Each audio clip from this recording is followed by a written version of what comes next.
So it was a big incident. I mean, they was the Castro heard that, and they get real, mad and upset, and then call the ambassador, told him that would give them 24 hours to give us to them. They said no. The ambassador said no. It's not going to do that. I'm going to give you 24 hours to for to to lead the people alone. I get in the embassy. I stayed there 9 days. I was 19 years old with my family, and I was losing my mind. I wasn't without sleeping for 9 days. I was talking incoherent things, without eating either.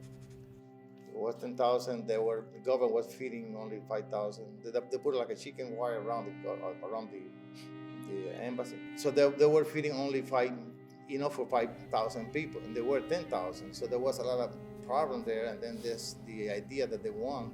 So the media, the international media, that were surrounding the building, and take a picture of us in a different way. Like we are the aggressor. We are, because we're fighting for the food. We are, and behind was that they were trying to give us less than they're supposed to be giving us, just to give us a bad look on the international news. What kind of people were inside the embassy? Aggressive, and the worst. So, but the embassy was a lot of profession. Most of them people were professional. And then so after that, I spent my day inside the embassy. They let us go home. They give us a pass to go home. So we stay home. So during that was about 60 days. We were there in the house, and we were surrounded every night by protesters from our own neighborhood, our own neighbors, our own friends that see us growing up. They were a protester from our house, telling us that we're a traitor, we shouldn't leave, we are, we're the worst of the worst. People that saw us growing up. This is how communism works on the mind. There is a constantly washing over each other. What are you doing against the government? If you're doing something, I'm going to tell you. You know what I mean? So it's that fear that for 60 years, Castro communists have been, put deep on the people's mind. But during that time, I was in the art school. They dismissed me from the art school once they knew that I was inside the embassy. Also, what I mean? If you are not with them, you are the enemy. It's not middle. It's not neutral. No? Yeah. And that's the common denominator in every common country. Look at Venezuela, look at Nicaragua, look at Salvador. Just, they are the same thing. That's the same politics they use. So, but I came here and I made myself anyway, so I don't need them.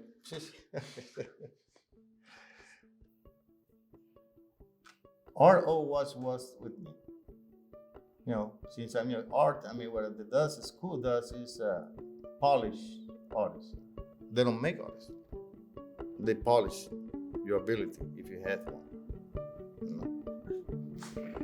To be an artist, you have to be born an artist. You have to be able to create. Art is synonymous of creator. If you're a creator, doesn't matter what. Music, literature, whatever. You create, you are an artist. So school can make you create, can get you a reference. You look at canvas and you look at the reference. If there's a multi-reference, if you're not a creator, you won't be able to do it. That's how it works. You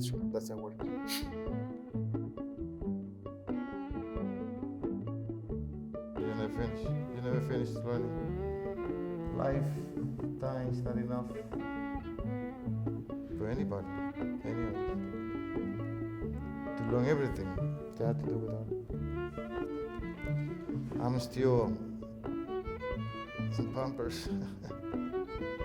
It's good to feel that way, because that's the only way you can progress in life. If you think you learn everything to do with whatever you want to learn, then you stop, you won't move. Because, you think you know everything.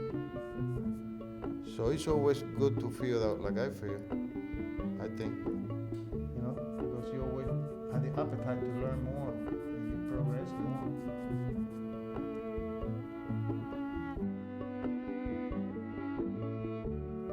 You put a lot of time to create something unique, something that will identify you, from the rest.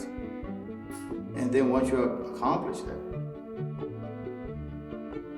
it's nothing better than that. That's accomplished the American dream. Because then from then, I can believe with that. I create something that people like, something that I'm pleased with it. At the same time, people like it and the people get happy with it to see it and that collective, and then that becomes my American dream.